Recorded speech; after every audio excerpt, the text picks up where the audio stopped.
জল, কেউ বলে বেশি খাও কিডনি ভালো থাকবে, কেউ বলে না বেশি খেলে কিডনির প্রবলেম হবে।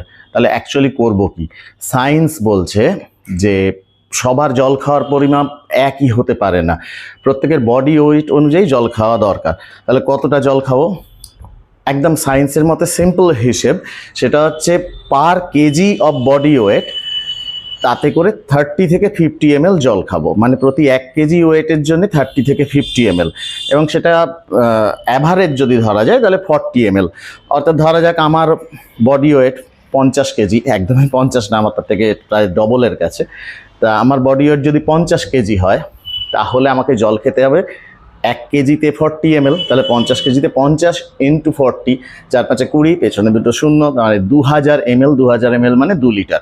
কারোর যদি 60 কেজি বডি ওয়েট হয়, তাহলে 60 ইন্টু 40 ml, তার মানে 2400 ml, তার মানে 2.4 লিটার। 2 litre 400 ml। এইভাবে নিজের বডি ওয়েট জেনে হিসেব করে জল খাও।